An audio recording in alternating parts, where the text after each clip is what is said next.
गया, अभी बारी है भाजपा का। सबका हो गया। नौकरी नहीं है, बेकार बहर गया है, कहाँ सुरक्षित कहाँ शांति है बंगाल। हर कोई बेकार घर में बैठा हुआ है।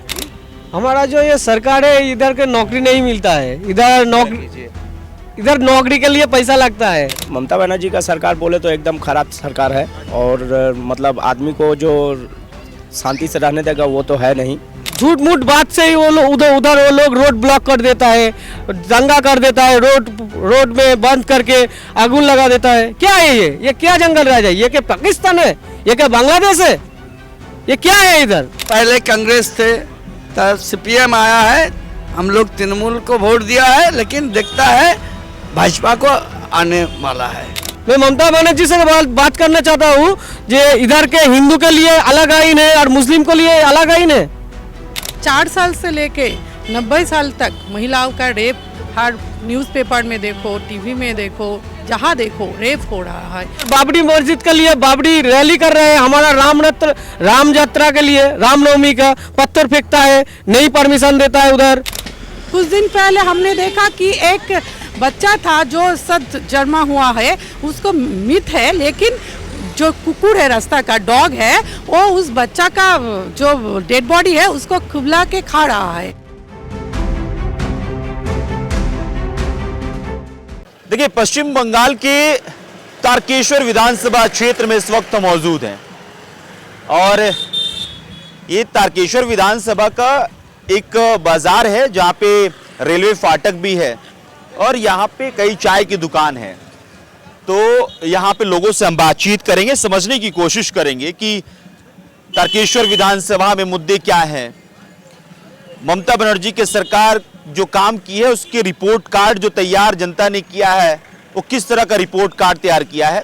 तमाम चीज़ों पे बातचीत करेंगे, समझने की कोशिश करेंगे कि लोगों की प्रतिक्रिया क्या है। तो हमारे साथ बने रहिएगा, हम लोगों से बातचीत करेंगे और समझने की कोशिश करेंगे। दादा, क्या नाम है आपका? आप तो यार उधर भाग रहे हैं। चलिए, यहाँ ये चाय की दुकान है, इनसे बातचीत करेंगे। क्या नाम है दादा आपका? मेरा नाम गणेश चक्रवर्ती। गणेश जी, यही तारकेश्वर विधानसभा के तारकेश्वर विधानसभा। क्या करते हैं? हम व्यवसाय करता है, व्यवसाय। ये बताइए कि पश्चिम बंगाल में माहौल क्या है, ममता बनर्जी की सरकार कैसा काम की है अभी तक? लेकिन ममता बनर्जी के हम लोग बहुत सम्मान करता है। हम लोग सोचा है क्या वो ज़्यादा से ज़्यादा काम करेगा। 2011 में आया है, लेकिन हम लोग देखा है तो सब लूट लिया, हमारा सम्मान लूट लिया, हमारा कृषक का सम्मान चला गया, कृषक का रोजगार चला गया, बेकार का रोजगार चला गया और जो छात्रों युवो सबको सम्मान चला गया। सम्मान चला गया? क्या सम्मान, कैसे सम्मान चला गया? हाँ, हम लोग देखता है जो युवा नेत्री, युवा डॉक्टर, उसका बलात्कार हुआ, लेकिन बलात्कार जो हुआ है कौन किया है हम लोग अभी तक नहीं पता है। हम लोगों का सोच दिमाग में ऐसा आया है और हर पश्चिम बंगाल में मिनट में बलात्कार होता है, लेकिन कोई न्याय नहीं मिला। ऐसे हम लोगों का ऐसे हुआ है। क्या लगता है इस बार कई पार्टी जो है वो मैदान में है, टीएमसी है, बीजेपी है, कांग्रेस है, सीपीआईएम है, हुमायूं कबीर की पार्टी सबका हो गया, अभी बारी है भाजपा का। सबका हो गया। वो पहले कांग्रेस थे, तब सीपीएम आया है, हम लोग तृणमूल को वोट दिया है, लेकिन देखता है भाजपा को आने वाला है। ये हुमायूं कबीर की नई पार्टी तो जो आई है, हुमायूं कबीर वो तो जो बोलता है वो सांप्रदायिक दल है, वो भेदाभेद का राजनीति करता है। तो हम लोग तो ऐसे भेदाभेद राजनीति बंगाल में नहीं चलेगा। बिना भेद का मतलब तो अच्छा होता है कि भेदभाव नहीं है उसमें। नहीं, भेदभाव नहीं अच्छा। हम लोग पार्टी। हाँ, क्या नाम है दादा आपका? मेरा नाम है एमडी सरदार, मैं माइनॉरिटी से बिलोंग करता हूँ। थोड़ा सा दादा। तो यहाँ पे बंगाल के जो माहौल है ना, टीएमसी का जो लीडर है, इन्होंने खराब कर दिया है। लूट मार इतना किया 14 साल में, आज तक बंगाल में कोई नहीं किया, सीपीएम भी नहीं किया। जो रास्ता में वैन चला रहा था वो करोड़ों का स्मार्ट सिटी गाड़ी लेके घूम रहा है, स्कॉर्पियो लेके घूम रहा है। इतना मतलब लूटपाट चलाया यहाँ पे। उसके बाद उसके खिलाफ जो बोलने जा रहा है, आवाज़ उठा रहा है, उसको झूठा केस लगा दे रहा है, उसको घर पे अटैक कर रहा है, आदमी दे के अटैक कर रहा है, उसको घर से हटा दे रहा है। मतलब विरोधी पार्टी को यहाँ रुकने नहीं दे रहा। जो गणतंत्री व्यवस्था है, डेमोक्रेसी है, उसको ख़त्म करने चाह रहा है। ये चाह रहा है मार पीट करके, दंगा करके, गुंडा मस्तनी करके हम अपना सत्ता कायम करेंगे। ये चीज़ भाजपा पे आरोप लगता है कि भाई ये हिंदू मुसलमान के दंगे कराते हैं, बार बार गुजरात में जो सरकार बना ममता बनर्जी है, कहती है। उत्तर प्रदेश में सरकार बना है, गुजरात में है, राजस्थान में है, एमपी में है, वहाँ भी तो माइनॉरिटी है। पश्चिम बंगाल से ज़्यादा तो माइनॉरिटी उत्तर प्रदेश में है। वहाँ का तो कम से कम 6 करोड़ माइनॉरिटी का आबादी है। तो वहाँ के तो समर्थन कर रहे हैं भाजपा को। नहीं लगता कि हम बीजेपी ऐसा नहीं करता है, नहीं करता। ये जो सेकुलर पार्टी है ये करता है तुष्टीकरण और धर्म का राजनीति। ये जो बाबरी मस्जिद बन रहा है उसके बारे में क्या कहें? बाबरी मस्जिद जो बनना है ये तो है अयोध्या में था, और हुमायूं को जो बनाया है ये तो अपना राजनीति सत्ता सेकने के लिए बनाया है। वहाँ जो मुर्शिदाबाद है वो माइनॉरिटी ज़्यादा है, वहाँ पे वो मस्जिद को लेकर इशू बना के वो अपना राजनीति सत्ता सेकेगा। जेपीयू का जो पार्टी बनाया है, यहाँ का माइनॉरिटी उसका उस मस्जिद को समर्थन नहीं कर रहा है, इसलिए कि उसको लेके वो राजनीति कर रहा है। जो बाबरी यात्रा निकाले हुए हैं उसको वो तो मुर्शिदाबाद में कर रहा ना, पूरा हिंदुस्तान का, पूरा इंडिया का मुसलमान उसको सपोर्ट नहीं कर रहा, इसलिए नहीं कर रहा। बाबरी मस्जिद जहाँ का हिस्सा था वहाँ का लिए ज़मीन भी दिया चुका था, ज़मीन दे चुका था ना, सुप्रीम कोर्ट ने उसके लिए ज़मीन दे चुका है। ये तुम मस्जिद यहाँ बनाओ अलग से, लेकिन इन्होंने यहाँ बना दिया बंगाल में। ये तो अपने राजनीति के लिए बना रहा है। ये भी कहा था कि बी टीम है बीजेपी के हुमायूं कबीर। टीम नहीं है, वो तो टीएमसी से निकला हुआ है, टीएमसी से निकल के उसको हटाया हुआ अपने। टीएमसी के नेता कहते हैं कि बी टीम है बीजेपी के। तो वो तो बोलना है, उसके खिलाफ जो बोलेगा वो तो उसी को तो बोलता है बीजेपी का है। ये तो सिर्फ क्या नाम है दादा आपका? अमरजीत तिवारी। अमरजीत जी, कैसा चल रहा है ममता बनर्जी की सरकार? ममता बनर्जी का सरकार बोले तो एकदम खराब सरकार है, और मतलब आदमी को जो शांति से रहने देगा वो तो है नहीं। बंगाल में आप मुंह खोल के कुछ बोलने जाइएगा या कुछ करने जाइएगा तो उसका बारे में आप बोल नहीं सकिएगा, कर नहीं सकिएगा। अभी फ़िलहाल जो ऐसा है बंगाल का हवा, जो आपको कुछ करने के लिए स्वाधीनता नहीं है। जो आप कामकाज करने जाइएगा, जो विरोधी कर रहे हैं उसके लिए भी आपको रोक पड़ जाएगा, आप अगर मुंह खोल कर कुछ बोलिएगा। ऐसा बंगाल का हवा है।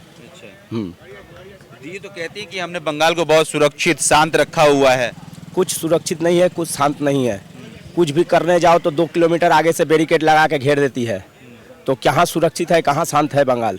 नौकरी नहीं है, बेकार बढ़ गया है, कहाँ सुरक्षित कहाँ शांति है बंगाल? हर कोई बेकार घर में बैठा हुआ है। कोई कुछ करने जा रहा है तो वो भी पर रोक पड़ जा रहा है। इधर कोई शांति नहीं, इधर कुछ शांति नहीं है। बंगाल का हवा बहुत खराब है। ये बाबरी यात्रा जो निकला है उस पर क्या कहिए? बाबरी यात्रा टोटली फॉल्स है। ये पूरा दीदी का रचाया हुआ गेम है। इसके लिए मतलब हुमायूं को भी और दीदी के साथ अलग सेटिंग है। ये बीजेपी के बदनाम करने के साजिश है कि हुमायूं का भी बीजेपी के साथ है। ये टोटली फेक न्यूज़ है। ये जो है ये टोटली फेक न्यूज़ है, और टोटली दीदी का साथ हुमायूं कबीर का अच्छा सेटिंग है। दीदी कहती हैं कि भाई हमने बंगाल के लिए बहुत काम किया है, युवाओं के लिए बहुत काम किया है, महिलाओं के लिए बहुत काम किया है हमने, तो हमारी सरकार इस बार और ज़्यादा सीटों से आएगी। 1500 रुपये बेकार लेखा का संसार चल जाएगा, और 1500 रुपया जो लेडीज़ लोग 1000 रुपया से 500 रुपया बढ़ा दिया, उसमें क्या होगा? किसी का संसार चलेगा? बेकार लोग को बाहर में जो लोग है, परिजाय श्रमिक लोग जो लोग है बाहर से बुला रही है, जो आओ इधर पर बंगाल में आओ, हम तुम लोग को नौकरी देंगे, चाकरी देंगे। क्या दे रही है? 1500 रुपया। वो भी लागू नहीं हुआ, जीतने के बाद लागू होगा। तो यहाँ पर बंगाल का ऐसा हवा है। चलिए और लोगों से बातचीत करेंगे, समझने की कोशिश करेंगे। इस तरफ भी हैं कुछ लोग, चाय की दुकान है वहाँ पे लोग मौजूद हैं, उनसे बातचीत करेंगे, समझने की कोशिश करेंगे। क्या नाम है दादा आपका? रतन मंडल। रतन जी, क्या करते हैं? मैं अभी युवा हूँ, कॉलेज छोड़ के अभी बैठा हूँ, बेकार हूँ। नौकरी वोकरी कीजिए। हमारा जो ये सरकार है, इधर के नौकरी नहीं मिलता है। इधर नौकरी के लिए पैसा लगता है। अच्छा। हाँ, टीएमसी वालों को पैसा देना पड़ता है इधर नौकरी के लिए। टीएमसी वालों को देना पड़ता हाँ, टीएमसी जो नेता है उसको, उस लोगों को पैसा देना पड़ता है। हमारा जो शिक्षक मंत्री है अभी दो साल पहले उधर का घर से उसके घर से बहुत पैसा निकाला है। आप लोग जानते हैं, नेशनल न्यूज़ भी हुआ है। हमारा जो शिक्षा मंत्री है वो ही करप्टेड है, तो नौकरी कैसे मिलेगा हम लोग बेकार लोग को? इसलिए ही अब बेकार है। इधर नौकरी नहीं है, शिल्पो नहीं है, शिल्पो नहीं आता है, भगा देता है कार्ड मनी के लिए। इसका जो नेता लोग है ये कार्ड मनी खाता है, शिल्पो नहीं होने देता है इधर। कट मनी कैसे लोग खाता है, ये थोड़ा सा अगर लोग जो सुन रहे होंगे वो नहीं समझ पा रहे होंगे कि कट मनी कैसे खाते हैं। अगर इधर बाहर से आता है ना शिल्प इंडस्ट्री, इधर का जो तृणमूल का कैडर है, लीडर है, चले जाता है, बोलता है इधर पैसा दो नहीं तो शिल्प नहीं होगा, बिल्डिंग नहीं होगा। अगर ऐसा ही होगा तो बाहर से लोग आके इधर कैसे शिल्प करेगा? अच्छा, इसलिए इधर कोई नहीं आता है, और नहीं आता है हम लोग बेकार बेरोजगार हो गए। हम लोगों को चाकरी के लिए बाहर जाना पड़ता है। हमारा जो भाई है वो हैदराबाद में काम करता है। अच्छा, और क्या बोलूँ? अच्छा, ये सिंगूर में मोदी जी आए थे, बोल के गए कि यहाँ महाजंगल राज है, तो क्या सोचते हैं आपकी, मतलब जो मोदी जी कह के गए वो सही है, या फिर जो ममता दीदी कहती हैं कि नहीं यहाँ पे सब कुछ शांति से है, हम अच्छा से बंगाल चला रहे हैं, वो सही है? नहीं, मोदी जी जो बोल के गए वो अच्छा ही बोल के गए हैं।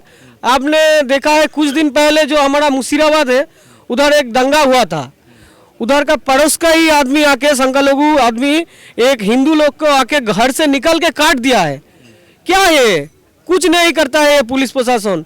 झूठ मूठ बात से ही वो लोग उधर वो लोग रोड ब्लॉक कर देता है, दंगा कर देता है, रोड में बंद करके आगुन लगा देता है। क्या है ये क्या जंगल राज है? ये क्या पाकिस्तान है? ये क्या बांग्लादेश है? ये क्या है इधर? मैं ममता बनर्जी से बात करना चाहता हूँ, जो इधर के हिंदू के लिए अलग आइन है और मुस्लिम के लिए अलग आइन है। कहाँ है इधर का आइन व्यवस्था, कानून कहाँ है? हिंदुओं के लिए तो दीदी बहुत कुछ कर रही है, मंदिर भी बनवा रही हैं। अरे भैया क्या कर रहे हैं बोलिए? अभी बजट पास हुआ है, 5,000 करोड़ से ज्यादा मुस्लिम के लिए है, हमारे लिए सिर्फ 80 करोड़ है। क्या किया है हम लोगों के लिए? बोलिए, हिंदू के लिए क्या किया है उसने? आप कह रहे हैं कि हिंदुओं के लिए कुछ नहीं किया, कुछ नहीं किया है। जो ये मंदिर वगैरह बनवा रही हैं हाँ, वो तो वोट आ गया ना 26 में, वो दिखाने के लिए मंदिर कर रहा है। उधर बाबरी मस्जिद के लिए बाबरी रैली कर रहे हैं, हमारा राम यात्रा के लिए रामनवमी का पत्थर फेंकता है, नहीं परमिशन देता है। उधर परमिशन लेने के लिए हम लोगों को हाईकोर्ट जाना पड़ता है हिंदू के लिए। अच्छा, तो क्या है ममता बनर्जी के, हमने हिंदू कैसे जी रहे हैं हम लोग ही जानते हैं। तो इस बार जो 26 के इलेक्शन आएगा ना, हम लोग दिखाएंगे उसको जो हिंदू क्या होता है। हिंदू इकट्ठा हो गया है अभी वेस्ट बंगाल में, हम दिखा देंगे उसको। चलिए और लोगों से बातचीत करेंगे, कुछ महिलाएं भी हैं यहाँ पे। क्या नाम है दीदी आपका? हमें हिंदी नहीं बोलेंगे, बंगाली में बोलिए, बंगाली में बात कर लेंगे, कोई दिक्कत नहीं है। क्या नाम हुआ आपका? चैताली पाल। अच्छा, क्या है ममता दीदी की सरकार जो है कैसा काम कर रही है? ममता दीदी का सरकार, ममता दीदी কি করছে মানে আমাদের বাংলায় না চাকরি আছে না শিক্ষা আছে, মানে কোনো কিছুই নেই। উনি শুধু ভাতা দিচ্ছেন, যে 1,500 টাকা করে ভাতা দিচ্ছে, এতেই চলে যাবে। এতে কি কোনো মানুষের চলে? আমরা মানে ভাতা চাই না, আমরা চাকরি চাই, শিক্ষা চাই, আমরা এই সব চাই, ওনার ভাতা চাই না। তারপর আমাদের বাংলায় হচ্ছে কোনো রকম মহিলাদের কোনো সুরক্ষা নেই। सुरक्षा नहीं है? না, क्यों ऐसा लगता है कि सुरक्षा नहीं है? সুরক্ষা নেই, মানে বাড়ির মা বোনেদের প্রতি কোনো সুরক্ষা নেই। যে দেশের মুখ্যমন্ত্রী হচ্ছে মহিলা, সেই দেশের মহিলারাই সুরক্ষিত নেই। মানে বাড়ির মেয়ে বউ বোনেরা সবাই নির্যাতিত। মানে উনি বাংলায় শুধু ভাতা দিচ্ছেন আর বলে যাচ্ছেন ভোট আসলেই মানে ভাতা বাড়িয়ে দিচ্ছেন, ভোট নিচ্ছেন, চলে যাচ্ছেন। মানে মহিলাদের কোনো সুরক্ষা নেই, না সুরক্ষা, না চাকরি, না শিক্ষা, না শিল্প, না স্বাস্থ্য, কোনো কিছুই নেই। और रोज बात दीदी हिंदी में बात करेंगे आप? क्या नाम हुआ आपका? मेरा नाम पौर्णा अदोक है। क्या करती हैं आप? नहीं काम करती हूँ, हमारा खुद का इंस्टीट्यूट है। इंस्टीट्यूट है, पढ़ाती हैं? हाँ, पढ़ाती हूँ। कैसा चल रहा है ममता बनर्जी की सरकार में, कैसा चल रहा है? कुछ भी अच्छा नहीं है। पहले तो पश्चिम बंगाल का जो हालत है वो बहुत ही बुरा हो रहा है कि स्वाधीनता के बाद इतने साल जो चल रहा था, ये 15 वर्ष में पश्चिम बंगाल का हालत बहुत ही बुरा है। सबसे ज़्यादा है महिला का। महिला लोग तो इधर सुरक्षित ही नहीं है। एक महिला मुख्यमंत्री होके आज पश्चिम बंगाल में महिला जो हम लोग है वो कोई भी सुरक्षा नहीं है, क्योंकि आप लोग देखे हैं कि आरजीकर का जो घटना हुआ है उधर डॉक्टर जो थे वो डॉक्टरी कर रहा था और उसके हॉस्पिटल में ही उसको खुद के साथ रेप करके उसको मार दिया गया। पूरा पश्चिम बंगाल रोड में आया, आंदोलन किया, पश्चिम बंगाल किया, भारतवर्ष एवं भारतवर्ष के बाहर भी सब लोग, लेकिन फिर भी उनका कोई विचार नहीं हुआ। और ये जो मुख्यमंत्री है पश्चिम बंगाल में हर दिन जब भी देखो कि 4 साल से लेके 90 साल तक महिलाओं का रेप हर न्यूज़पेपर में देखो, टीवी में देखो, जहाँ देखो रेप हो रहा है। और जब मुख्यमंत्री कह रहा है, क्या कह रहा है, किस बार उन्होंने कह रहा है कि जिसका रेप हुआ है उनका प्रॉब्लम था, उधर कह रहा है कि जिसके साथ रेप हुआ उसका लव अफेयरेंस था। और एक बार तो उन्होंने ऐसा भी कहा कि जो जिसके साथ रेप हुआ उनका जो उम्र है उनके उम्र के लेके उन्होंने कह दिया कि रेप हुआ है तो उनको 20,000 दे दो, जो कम उम्र का है उसको 80,000 दे दो। तो एक मुख्यमंत्री ऐसे कहता है महिलाओं के लिए, उनका तो महिलाओं के लिए कोई सुरक्षा देने से पहले वो जो अपराध कर रहा है उनको सुरक्षा दे रहा है। तो ऐसा मुख्यमंत्री पश्चिम बंगाल में हम लोगों के लिए क्या करेगा, नौकरी नहीं है। ये कह रही हैं कि महिला सुरक्षा को लेकर इतनी सारी चीज़ें आपने कह दी, लेकिन ममता बनर्जी जब भी मंच पे खड़ी होती हैं वो अपना पीठ थपथपाती हैं कि भाई पश्चिम बंगाल की महिलाओं के लिए हमने बहुत काम किया है, इस बार फिर से पिछली बार से जो जितनी सीटें आई थी 213 उससे ज़्यादा सीटें आएंगी, फिर से मुख्यमंत्री बनेंगी। तो किस आधार पे ये ममता बनर्जी दावा करती हैं, क्या लगता है आपको? देखिए पश्चिम बंगाल में कोई भी ऐसा नहीं हुआ कि वो दावा कर रहा है तो दावा करेगा ही, क्योंकि वो लोग क्या करता है, वोट आने से पहले लखीर भंडार जो है वो औरत के लिए दे देता है और वो तो चोरी करता है ना। इस बार SIR में हमने क्या देखा कि तारकेश्वर में टोटल पश्चिम बंगाल में 54 लाख जो वोटर मृत वोटर था वो निकल गया। तो वो लोग तो वोट पोलिंग में चोरी करता है, चोरी करने से निकल जाता है, क्योंकि ये जो पश्चिम बंगाल है, पश्चिम बंगाल में किसी का भी सुरक्षा नहीं है, नौकरी नहीं है। तो अगर वो दावा करती है कि वो पश्चिम बंगाल का उन्नति कर रहा है तो दिखाइए। पश्चिम बंगाल में आप देखिए जो आशा कर्मी है, जो आंगनबाड़ी कर्मी है, वो आंदोलन कर रहा है, क्योंकि उसको सटीक जो वो काम कर रहा है उसको ठीक से वेतन नहीं मिल रहा है। सिविक वॉलंटियर जो है वो आंदोलन कर रहा है, उसका वेतन नहीं मिल रहा है, DA बात की है। तो इतना सब कुछ पश्चिम बंगाल में शिक्षक जो है वो रास्ते में आंदोलन कर रहा है, तो उन्नति कहाँ है? उन्नति वो लोग कह रहा है कि हमने डेवलपमेंट किया, डेवलपमेंट तो कहने से नहीं होता है ना, डेवलपमेंट तो दिखना चाहिए। तो पश्चिम बंगाल में कहाँ डेवलपमेंट है? स्वास्थ्य हेल्थ के बारे में आप देखेंगे तो पश्चिम बंगाल में हेल्थ डेवलपमेंट भी नहीं हुआ है। सरकारी अस्पताल में जाओ तो आप लाश लेके गया तो उधर लाश के चोक चोरी हो गया, उसका चोक आँख जो है, लाश एक लाश एक्सीडेंट हुआ है, उसके एक्सीडेंट के बाद अस्पताल में पोस्टमार्टम के लिए जा हुआ है। उधर बाद में जब घर वाले उस लाश को ले आया तो देखा कि उसके जो आँख है नहीं है, तो आँख भी चोरी हो रहा है पश्चिम बंगाल में, ऐसा हालत है। मतलब सरकारी अस्पताल में बॉडी पार्ट्स चोरी हो जाते हैं। बॉडी जो डेड बॉडी है उसका एक्सीडेंट हुआ था, तो एक्सीडेंट के बाद जब घर वाले उसको बॉडी को देखा तो देखा कि उसके आँख, बॉडी में एक आँख नहीं है। तो दावा करने के बाद उन्होंने कहा कि उस अस्पताल में तो जानवर था, वो आँख उठा के ले गया। ऐसा कैसे हो सकता है? तो उसका वो हेल्थ का सुरक्षा किधर है? एक डेड बॉडी का आँख उठा के ले गया, चोरी करो। कुछ दिन पहले हमने देखा कि एक बच्चा था जो सद जन्मा हुआ है, उसको मिथ है, लेकिन जो कुकुर है, रास्ता का डॉग है, वो उस बच्चा का जो डेड बॉडी है उसको खुबला के खा रहा है। ऐसा है पश्चिम बंगाल का स्वास्थ्य व्यवस्था। तो कैसे डेवलपमेंट हुआ है? बोलने से तो कुछ नहीं होता है ना। दीदी का एक तो हेल्थ कार्ड भी है, उससे कहती है कि जो लोगों की मदद मिलती है, लोगों की मदद मिलती है तो थोड़ा थोड़ा कुछ अस्पताल में मिलते हैं, लेकिन अगर इधर भारत सरकार ने जो दिया है आयुष्मान भारत, वो कार्ड अगर पश्चिम बंगाल में चालू होता, वो अगर ममता बनर्जी अगर पश्चिम बंगाल की पब्लिक के लिए सोचती तो पश्चिम बंगाल में आयुष्मान कार्ड चालू क्यों नहीं होने दिया? आयुष्मान कार्ड अगर चालू होता तो पश्चिम बंगाल का आदमी जो बाहर जाते हैं, अधिकतर आदमी लोग बाहर जाते हैं ट्रीटमेंट के लिए, तो उनको तो ये फ़ायदा मिलता। तो फिर आयुष्मान कार्ड पश्चिम बंगाल में वो लोग चालू क्यों नहीं होने दिया?